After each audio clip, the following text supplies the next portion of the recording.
Graça e paz, igreja. Amém? Quem está feliz com Jesus? Amém? Muito bem, irmão. Estamos todos felizes com Jesus. Mas antes de começar a pregação, eu queria orar com você. Se possível, feche os seus olhos, curve a sua cabeça e vamos falar mais uma vez com o nosso Deus. Pai, nós te louvamos, te agradecemos por esse momento. Te agradecemos pelo teu amor, pela tua graça, pelas tuas misericórdias, Deus.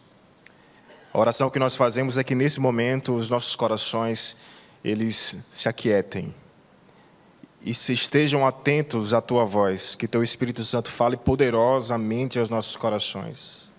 Que a gente diminua, Pai, diante de ti, diante da tua graça, diante da tua glória, e que o Senhor cresça cada vez mais em nós e no meio da tua igreja. É a oração que eu faço em nome de Jesus Cristo. Amém. Amém, amém. Bom, eu perguntei se você estava feliz com Jesus, mas assim, eu quero confessar mais uma vez, eu estou muito feliz com Jesus. Na verdade, eu estou muito feliz com essa igreja aqui. É algo que eu tenho refletido e parece que existe uma palavra no coração do pregador que chega um momento que não dá mais para segurar e a gente tem que falar aquilo que o Senhor está colocando no nosso coração. E esse dia chegou, é hoje. Eu quero falar com vocês sobre isso, sobre a beleza da igreja, a beleza da igreja. Talvez você, assim como eu já tive, talvez você hoje passe por um momento de um pouco de decepção com a igreja do Senhor. Ou talvez você passe com aquela situação desconfortável de passar no seu trabalho, dizer no seu trabalho que você faz parte de uma comunidade eclesiástica e você fale um pouquinho meio atravessado. Eu faço parte, mas eu não vou muito, eu não concordo com algumas coisas. Eu já passei por isso.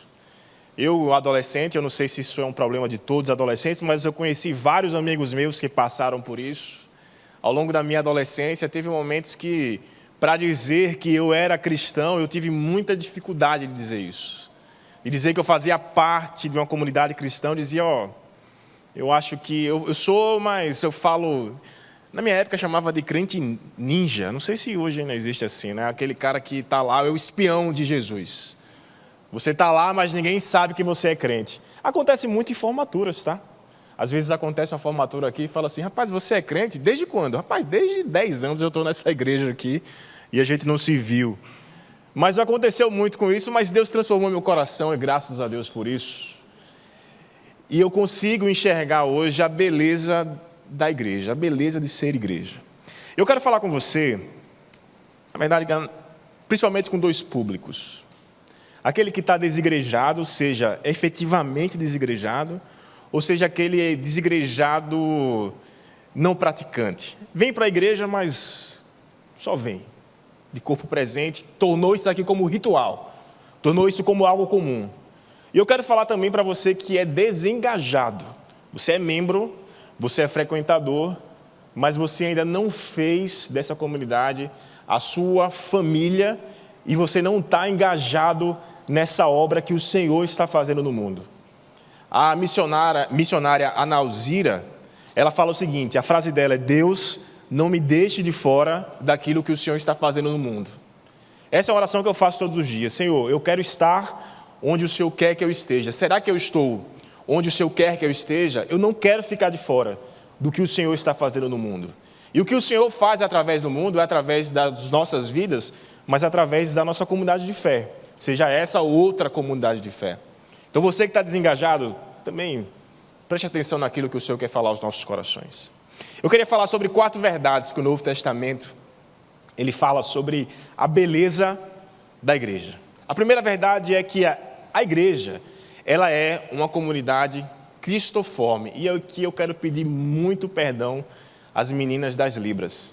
Às vezes ela fala assim, pastor, às vezes você vai pregar e tem umas palavras que pegam a gente de surpresa e eu não sei como traduzir. Então eu vou dar um tempo, comunidade cristoforme. Fazendo a tecla SAP, seria uma comunidade que nutre essa formação de Cristo em nossas vidas. Essa é a grande vocação da igreja. Na verdade, essa é a nossa grande vocação. Nós temos vocações chamadas individuais. A igreja do Novo Testamento, quando Paulo escreve, ele vai dizer em várias das suas cartas, vai dizer de vários dons que Deus deu para a igreja. Pastores, mestres, profetas, entre outros dons, entre outros ofícios, mas existe um grande chamado que eu e você carregamos, que é o chamado de sermos transformados à imagem do nosso Senhor. E aí, eu quero ler o texto em Efésios, no capítulo 4, versículo 13. É um desejo do que Paulo lhe fala aos Efésios, de um desejo que ele tem no seu coração. Paulo fala o seguinte: até que todos cheguemos à unidade da fé e do pleno conhecimento do Filho de Deus, ao estado de pessoa madura, à medida da estatura da plenitude de Cristo, para que não mais sejamos como criança, mas seguindo a verdade em amor, crescendo em tudo naquele que é a cabeça, Cristo. Paulo ele fala desse desejo que ele tem, que todo mundo seja formado à imagem de Jesus Cristo, para que não sejamos mais como crianças. Alguém que está ainda iniciando os primeiros passos, balbuciando as primeiras palavras no Evangelho, ele fala o seguinte: há esse tempo, há o tempo onde você recebe a primeira vez o Evangelho de Jesus transformador, mas você precisa ser cada dia mais transformado a essa imagem de Jesus Cristo, a imagem de Jesus Cristo. O próprio Paulo fala em 2 Coríntios capítulo 5, versículo 20, o seguinte, esse é o lema dos embaixadores de Cristo: portanto, nós somos embaixadores de Cristo, como se Deus estivesse fazendo o seu apelo por nosso intermédio. E que apelo é esse? O apelo da reconciliação. Só conseguimos fazer a reconciliação de Deus, que Ele nos dá essa missão de embaixadores, quando nós somos transformados à imagem de Jesus. É isso que ele fala anteriormente, o seguinte: se alguém está em Cristo, nova criatura é. A gente gosta desse texto, né? Nova criatura é, as coisas velhas já passaram, e eis que tudo se fez novo. Mas fez novo é a minha vida e a sua vida, que é transformada à imagem de Jesus Cristo. A imagem de Jesus Cristo. E esse mesmo apóstolo Paulo fala em 1 Coríntios capítulo 11, versículo 1, o seguinte: tornem-se meus imitadores, como eu sou de Cristo. Tornem-se meus imitadores, como eu sou de Cristo. Paulo sabia piamente que a nossa vocação como igreja, e por isso que uma das formas de enxergar a beleza da igreja, é que nós somos transformados, vocacionados à imagem desse Jesus Cristo, a imagem do caráter de Jesus Cristo. E quando Paulo fala aqui, tornem-se meus imitadores, eu já discuti inclusive com alguns amigos sobre isso. Às vezes o pessoal fala assim, Paulo era muito metido, né? Sejam meus imitadores, assim como eu sou de Cristo. Aí uns dizem, não, ele está dizendo, imitem Jesus da mesma forma como eu imito Jesus. Mas você concorda que pode ser das duas formas? Que as pessoas podem imitar Paulo como Paulo imita Jesus? Você já parou para pensar que algumas pessoas te imitam achando que a tua vida está seguindo a vida de Jesus? E essa é a nossa missão, porque se nós somos imitadores de Jesus, aquela pessoa que ainda não conseguiu enxergar Jesus, que ainda está tateando no caminho, ele não consegue enxergar ainda, não compreendeu, ainda está como criança, como Paulo fala aqui, mas ele enxerga assim, eu vejo o irmão José. O irmão José é alguém temente a Deus, e eu quero ser parecido com José, porque José é parecido com Cristo. Sede meus imitadores como eu sou de Cristo. Jesus fala que somos luz e sal do mundo, para que o mundo enxergue nas nossas vidas as nossas boas obras para glorificar ao nosso Deus que está nos céus. A beleza da comunidade nós somos chamados aqui, esse ambiente é como se fosse uma incubadora de pequenos cristos, de cristãos, de pessoas que são transformadas cada dia mais à imagem e semelhança de Jesus Cristo. A imagem e semelhança de Jesus Cristo. Mas além de ser uma comunidade que nutre essa cristoformidade, que nutre essa ideia de nos tornarmos mais parecidos com Cristo, a igreja também ela é uma comunidade de metanoia. Outra palavra também que vai dar problema para as meninas da Libra. Mas metanoia é até um termo mais comum entre nós cristãos. Metanoia é aquilo que Paulo fala lá em Romanos capítulo 12. é a transformação da nossa mente. Você entra agora para o povo de Deus através do sacrifício de Jesus, e nós somos chamados por Jesus a ressignificar a nossa mente, a ressignificar os nossos desejos, a ressignificar os nossos amores, a pensarmos mais em nós mesmos e a passar a pensar mais nos outros. Existe essa transformação da nossa mente, que Paulo fala em Romanos, mas que nós somos aqui dentro dessa comunidade, da comunidade de Jesus Cristo, nós somos convocados a transformar essa mente. Na igreja, nós somos convidados a termos uma mente transformada à luz do Evangelho de Jesus. E Paulo fala no capítulo 4 de Efésios, versículo 2, o seguinte: sejam completamente humildes e dóceis, e sejam pacientes, suportando uns aos outros com amor. Eu fiz questão de grifar aqui humildes e dóceis, para ver se você consegue pegar o que Paulo queria dizer aqui. Lembra alguém na Bíblia que foi definido como humilde e dócil? Vamos trocar a palavra dócil por manso. Quem falou que era manso e humilde? Moisés? Moisés também falou isso? Eu vou anotar aqui para procurar. Mas Jesus, né? Jesus falou isso. Bom, se Moisés falou, eu vou perguntar daqui a pouco ao ChatGPT.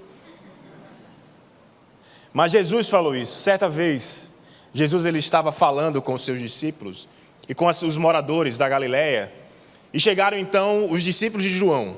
João estava preso, seu primo João estava preso. E o próprio primo de Jesus, João, ficou na dúvida se Jesus de fato era o Cristo. Então, os discípulos de João chegaram para Jesus e falaram o seguinte: Jesus, João, nosso mestre, mandou te perguntar se tu és realmente o Cristo. Aí Jesus fala: avisa João que os cegos estão enxergando, os coxos estão andando, o evangelho está sendo proclamado para os pobres. E ele vai dizer o seguinte: quem vocês foram ver no deserto? Foi um caniço se batendo? Não. Foi ver alguém poderoso? Não. Foi ver um profeta? Sim, um profeta. Ele é João, ele é Elias. E ele começa a falar mais e começa a dizer: essa geração aqui é incrédula, vocês se acham demais, acham que sabem de tudo, mas eu louvo a Deus que escondeu isso dos poderosos e revelou para os pequeninos. Aí ele fala: vinde a mim, todos vocês que estão cansados, sobrecarregados, tomem sobre você, e eu lhes darei descanso. Tomem sobre vocês o meu jugo e aprendam de mim, pois sou manso e humilde de coração, e vocês encontrarão descanso para as suas almas. O que Paulo fala em Efésios é o seguinte: a sua mente precisa, a minha mente, a nossa mente, precisa ser transformada à luz da vida de Jesus, manso e humilde, dócil e humilde. E ele fala isso em Romanos ainda, Paulo, quando ele fala o seguinte no capítulo 12: pois pela graça que me foi dada, digo a todos vocês, ninguém tenha de si mesmo um conceito mais elevado do que deve ter, mas pelo contrário, tenha um conceito equilibrado, de acordo com a medida da fé que Deus lhe concedeu. Paulo está dizendo o seguinte: meu irmão, minha irmã, reconheça dentro da comunidade de Jesus o seu papel e saiba qual é exatamente o tamanho do dom que Deus te deu. Nem se ache de mais, nem se ache de menos. Tenha um pensamento equilibrado. Aí C.S. Lewis, que é o escritor de Crônicas de Nárnia, vai falar o seguinte: a verdadeira humildade não consiste em um homem pensar menos de si mesmo, como se julgar feio ou tolo, mas sim em pensar menos em si mesmo. Não é pensar menos de si mesmo, mas é pensar menos em si mesmo. Paulo vai falar isso lá em Atos, que nós devemos buscar primeiramente o bem do outro, do que o seu próprio bem, do que o nosso próprio bem. Se isso não é transformação de mente, Se isso não é transformação, eu vou usar aqui um termo coach, de mindset, a transformação da mente, mas não daquilo que a gente está acostumado a ver, daquilo que a gente vê em todos os lugares, nas redes sociais, em tudo, seja o melhor. Pense em você. Primeiro eu, segundo eu, terceiro eu, quarto eu e depois de mim, eu de novo. Pense em você primeiro. Como é que fala aquele ditado? Feijão pouco, é farinha pouca, o meu pirão primeiro, é isso? É assim que a gente aprende na vida. Jesus fala o seguinte, a nossa transformação de mente é tirar o foco da minha vida e colocar na vida do outro. É fácil? Não é fácil. Mas é dentro dessa comunidade aqui, que é bela, à luz de Deus, de Jesus, que nós somos chamados a essa transformação da nossa mente. Mas além disso, se é uma comunidade que nos ensina a nos parecermos mais com Jesus, uma comunidade que nos ensina a transformar os nossos desejos, amores, é uma comunidade também da mutualidade. E mutualidade aqui tem a ver com a interdependência. É aquela música, não sei se vocês cantavam, eu preciso de você, você precisa de mim, não vou cantar para não passar vergonha, né? Nós precisamos de Cristo até o fim. É eu preciso de você, tem até... Quer subir para fazer aqui? Não, tá. Ela está fazendo gestos aqui. Eu preciso de você, você de mim, nós precisamos de Cristo. É a interdependência que nós temos diante dessa comunidade. Não é o individualismo, é a interdependência, é a reciprocidade. E o Novo Testamento, ele é recheado disso. Já percebeu que quando a gente lê o Novo Testamento, a gente vai encontrar várias vezes a expressão uns aos outros? Por exemplo, no Evangelho de João, o novo mandamento lhes dou: amem-se.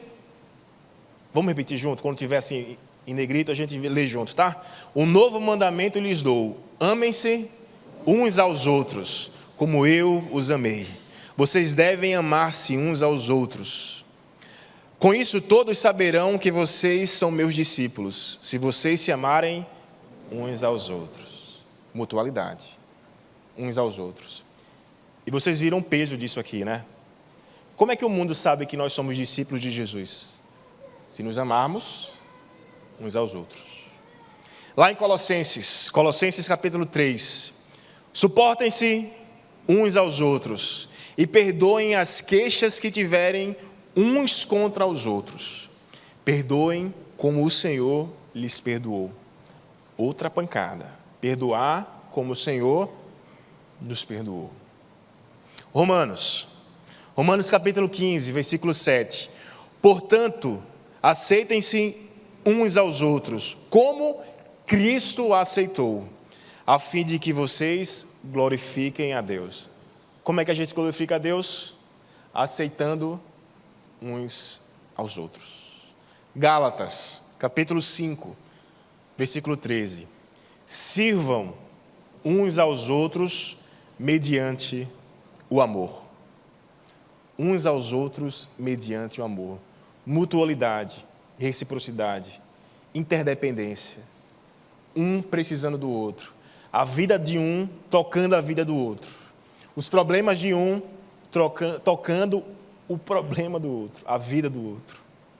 E veja o que Paulo fala sobre essa ideia de mutualidade. Paulo, quando ele escreve aos Romanos, ele não visitou a igreja de Roma. Ele fala que queria visitar muito essa igreja.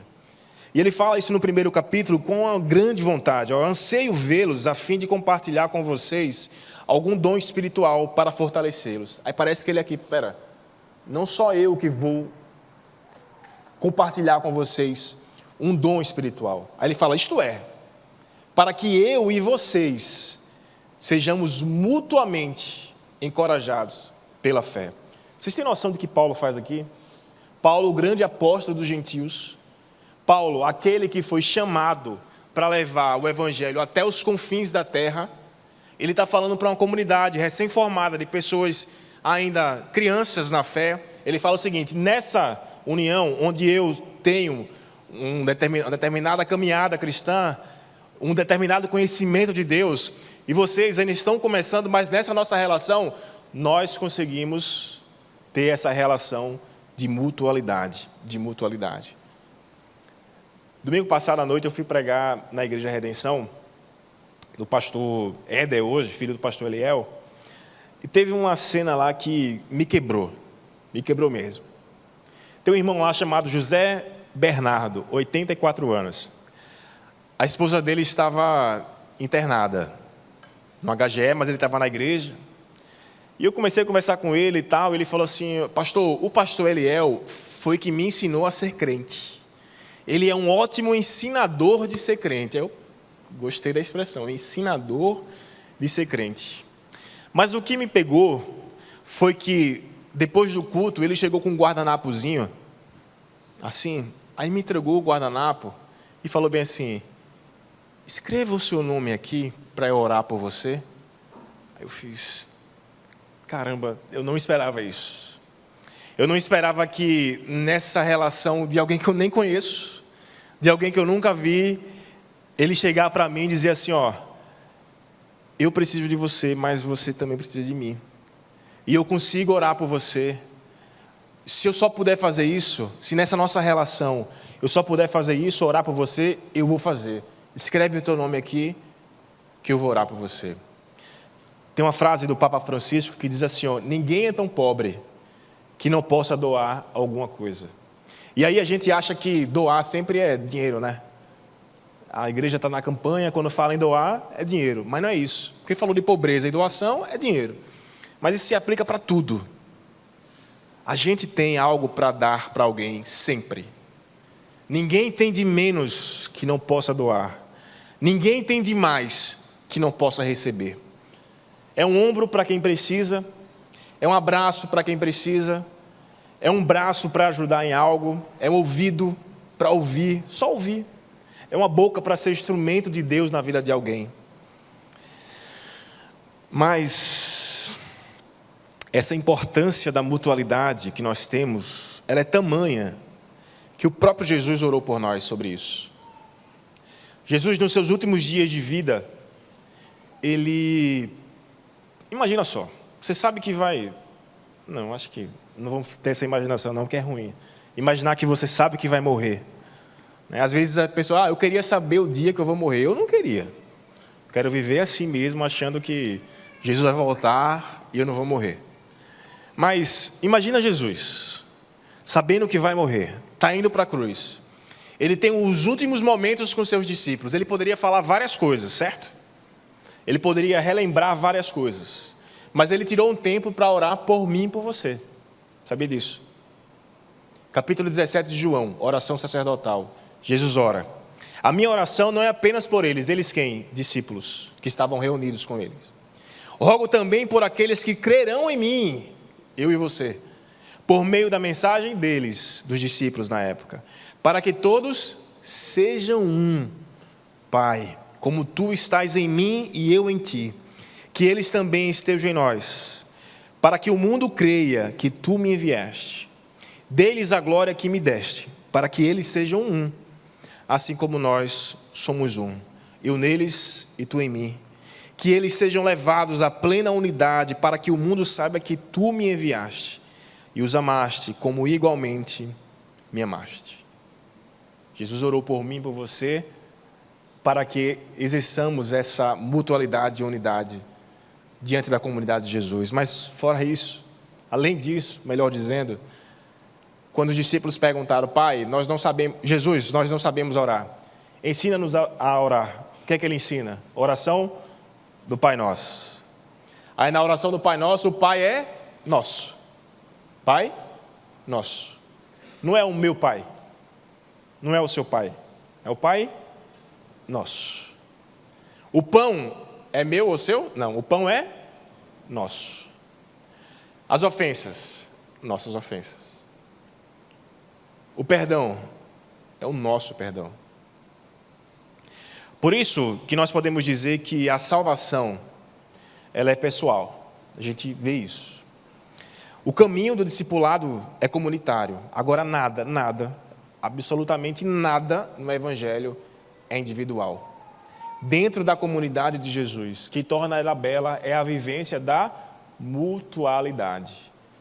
Não existe mais eu, passa a existir nós. Passa a existir nós. Agora você pode estar dizendo assim, né, pastor, muito bonito você está falando, né? Muito bonito. Mas dentro da igreja a gente passa por muitos problemas. Eu já me decepcionei muito com a igreja. Eu já fui para várias comunidades e já quebrei a cara, já me decepcionei. As minhas expectativas, como o pastor Paulinho pregou hoje pela manhã, elas foram desmoronadas. Eu coloquei a minha confiança naquela comunidade, eu coloquei a confiança naquele pastor, eu coloquei confiança naquele grupo, naquele ministério e tudo ruiu. Você falando assim parece algo muito utópico. Alguém fala que a igreja é como uma arca de Noé. Já ouviu essa expressão?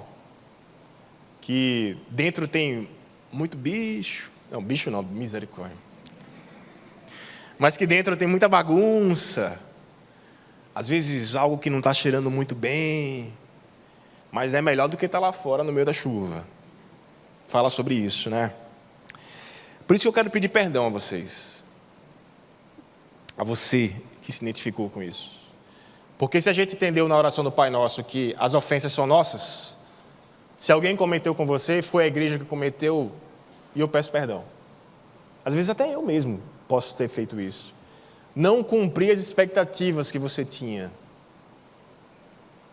Disse alguma palavra que te machucou, ou alguém aqui dessa comunidade disse uma palavra que te machucou. Perdão pelos erros da igreja. Perdão porque a gente vê aí na mídia o nome de Jesus ser tão manchado na boca de pessoas que são falsos profetas. Perdão por isso. Nós precisamos ter temor pela seriedade que é a igreja do Senhor. Nós precisamos ter temor por Deus e saber que nós não estamos brincando de ser igreja. Nós não estamos brincando de servir a Deus. Mas sabe por que essas coisas acontecem?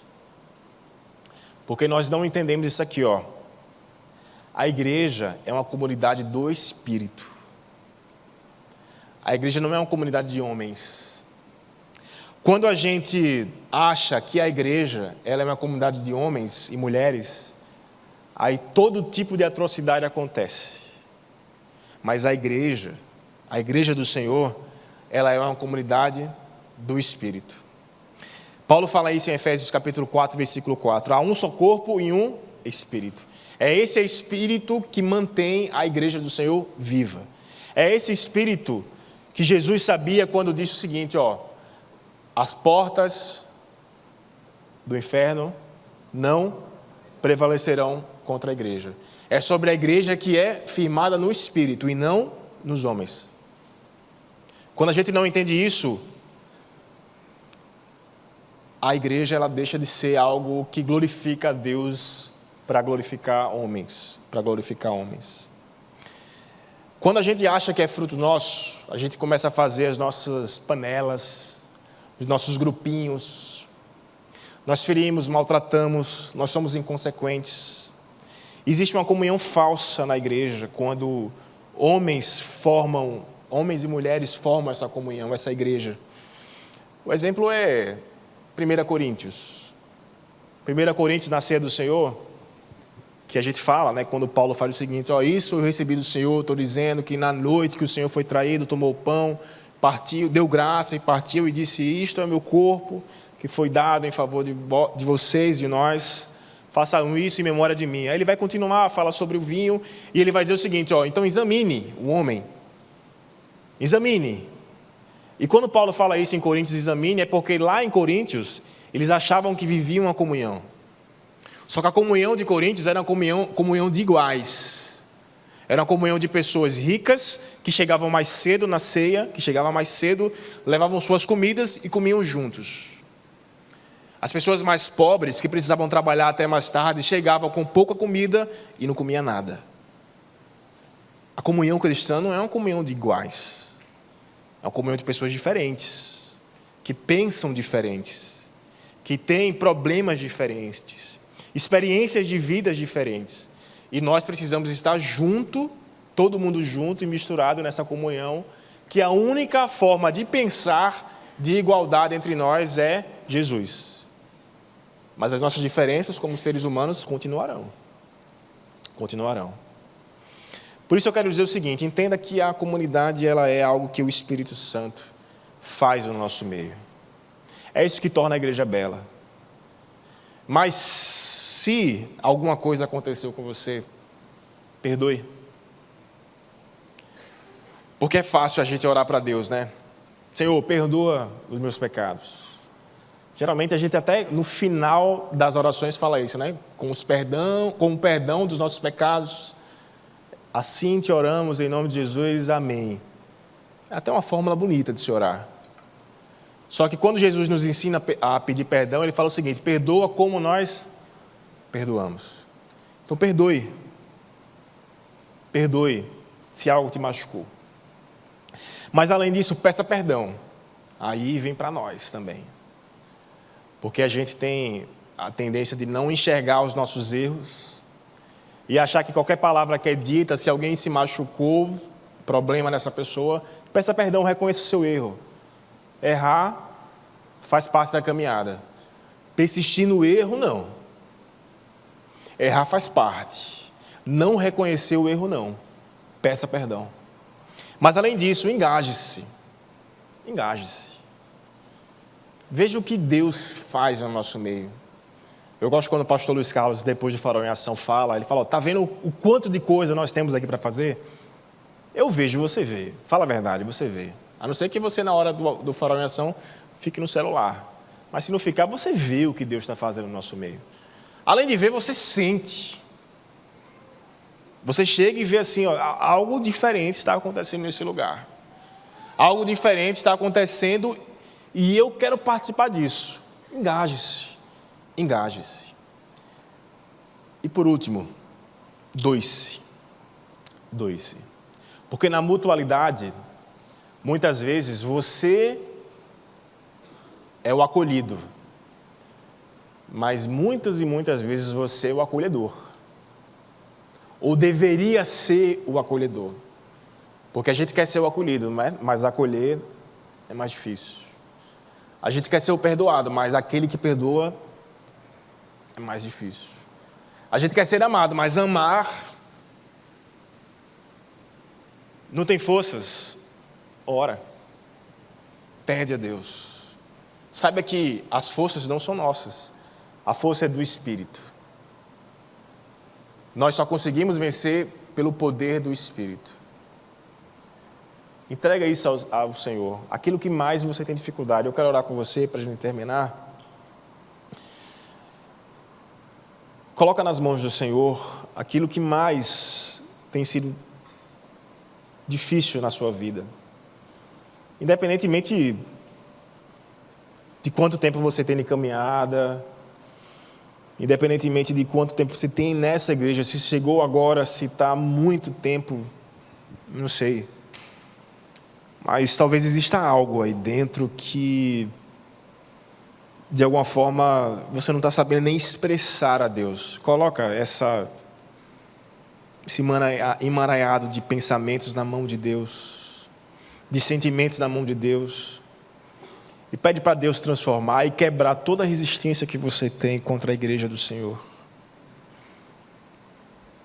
Não existe nada mais belo do que ver o povo de Deus unido para engrandecer a Deus e ser usado como instrumento de transformação nesse mundo. Não existe nada mais belo do que ver vidas transformadas, histórias transformadas. Não existe nada mais belo do que entender que, através da igreja do Senhor, o amor de Deus ele é derramado. Pai, nós te louvamos. Te louvamos porque Tu és um Deus gracioso. Nós te agradecemos, Pai, porque mediante as nossas falhas, diante dos nossos erros, o Senhor ainda insiste em nos amar. Nós muitas vezes trazemos os nossos pensamentos só para nós mesmos, as nossas preocupações só para nós mesmos, e temos dificuldade de pensar no próximo, de amar o próximo, de amar aquele que pensa diferente de nós. O que te pedimos, Deus, é que o Senhor transforme a nossa vida, Pai. Quebra essas barreiras. Quebra, Senhor, tudo aquilo que nos prende, que não nos deixa nos engajarmos na Tua obra, Pai. Nós não queremos ficar de fora daquilo que o Senhor está fazendo no mundo. Nós queremos ser embaixadores da Tua reconciliação. Nós queremos ser Teu povo. Pessoas que, aqueles que não Te conhecem ainda, consigam olhar e vejam a Tua luz brilhando em nossas vidas. Nós Te pedimos, Pai, misericórdia e renovação da Tua graça todos os dias sobre nós e sobre nossas famílias. É a oração que fazemos em nome de Jesus Cristo. Amém. Amém, amém.